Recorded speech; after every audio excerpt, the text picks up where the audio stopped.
Dios siempre cumple su propósito a pesar de nuestras fallas. Esta es una frase que resume perfectamente la vida del personaje bíblico que vamos a tratar el día de hoy. Y ese personaje bíblico es Sansón. Sansón fue uno de los tantos jueces dados al pueblo de Israel, el cual fue escogido desde antes de su nacimiento. Y es bien interesante porque en su nacimiento o antes de su nacimiento, Dios viene a su madre y le da una palabra muy específica acerca de cómo Sansón va a librar al pueblo de Israel, que en ese momento estaba subyugado a los filisteos. Sansón tuvo una vida en donde vio las manifestaciones de Dios bastante evidentes, pero también tuvo una vida. Vemos cómo las consecuencias de su pecado lo llevaron a cómo hacer de ese gran hombre de Dios, escogido desde antes de su nacimiento, con un propósito maravilloso, a ser un hombre humillado. Pero vemos también que en el punto más bajo de Sansón, en donde estaba más derrotado, por así decirlo, vemos cómo Dios también obra en la vida de Sansón, respaldándolo, para así llevar a la conclusión el propósito que tenía desde el principio, librar al pueblo de Israel del yugo de los filisteos. Y aunque de pronto no fue como Dios quería, sí fue el propósito cumplido. Y hoy quiero que me acompañes a ver un pequeño bosquejo de la vida de Sansón. Cómo podemos ver desde Jueces 13, del 2 al 7, cómo un ángel viene al encuentro de la madre de este niño, diciéndole diciéndole el propósito o comunicándole el propósito que Dios tiene en la vida de este niño. Vemos cómo es muy específico y al final en el versículo 7 le dice, voy a utilizar a este niño para librar al pueblo de Israel, a mi pueblo, del yugo de los filisteos. Entonces vemos la vida también de Sansón, las decisiones que él toma, que en un tiempo él dependía de Dios y veía el respaldo de Dios en su vida.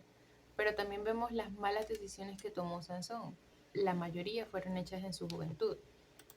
Y dentro de estas podemos ver que desechó y desobedeció su voto nazareo, ya que vemos que Sansón hizo muchas cosas que contradecían a este dicho voto, como por ejemplo, comió miel del cadáver de un león, violando la pureza del voto que tenía y que se refería a un voto nazareno. Y asistió a eventos donde se consumía demasiado vino. Y aunque la Biblia no especifica de que de pronto él tomó ese vino, sí andaba en esos ambientes que no eran los adecuados. Sansón en su vida joven también fue una persona demasiado impulsiva.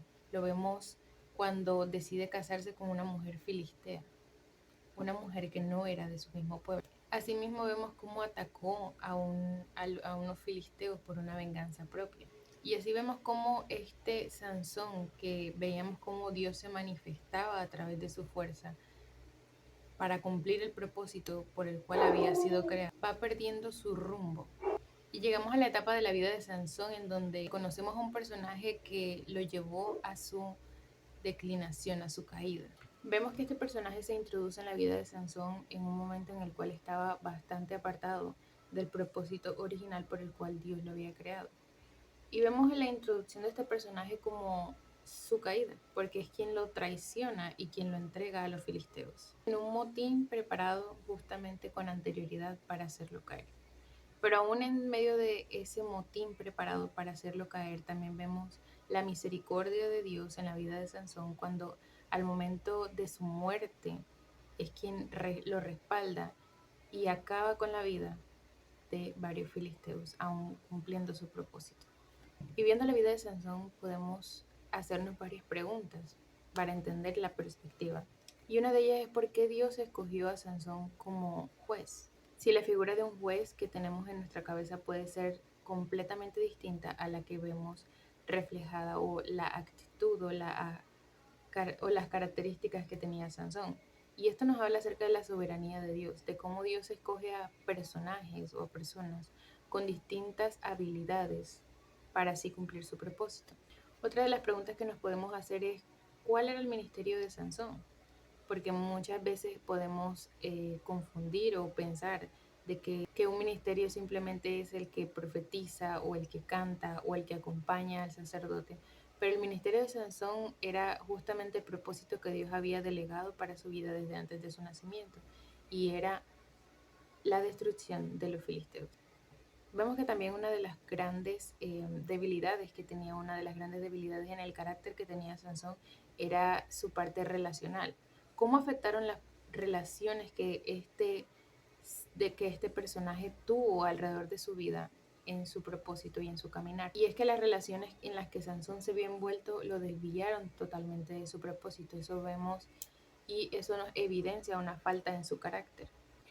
Ahora nos podemos preguntar, ¿qué papel cumplió Dalila en la vida de Sansón? Es que la traición de Dalila marcó un punto en la vida de Sansón, un punto en el cual vemos su declive tanto físico como espiritual, lo que lo llevó a su captura y posteriormente a su muerte. Y una de las últimas preguntas que podemos hacernos con respecto a la vida de Sansón es, ¿qué lecciones de vida podemos aprender de este personaje? Y una de las lecciones que podemos aprender es que las consecuencias de los pecados llegan tarde que temprano. La importancia de mantener una vida conforme al propósito por el cual fuimos llamados y la misericordia de Dios a pesar de nuestras fallas.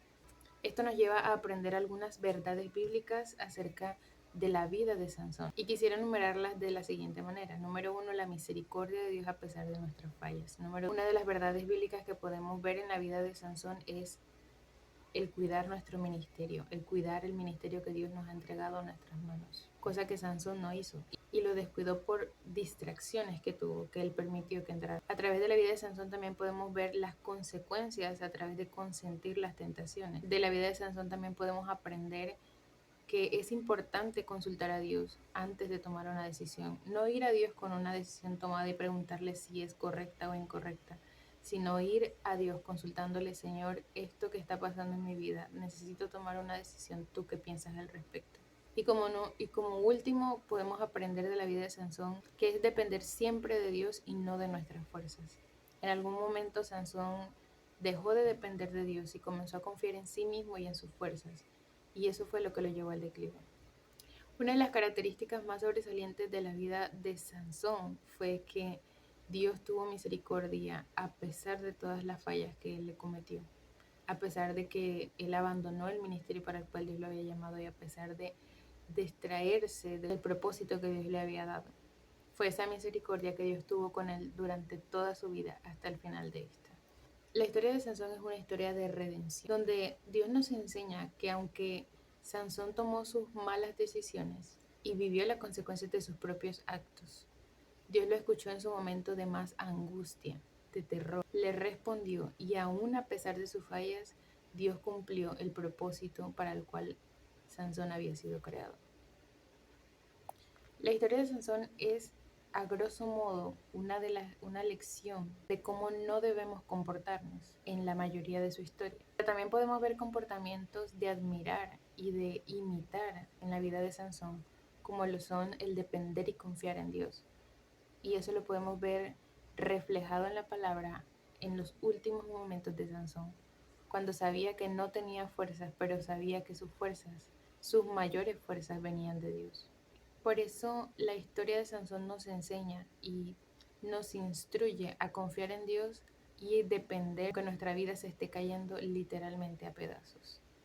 Sabemos que nuestro socorro y nuestro poder, nuestro auxilio viene de Dios. Y cuando nosotros dependemos de Él, Él cumple su propósito a pesar de nuestras fallas. Dios te bendiga.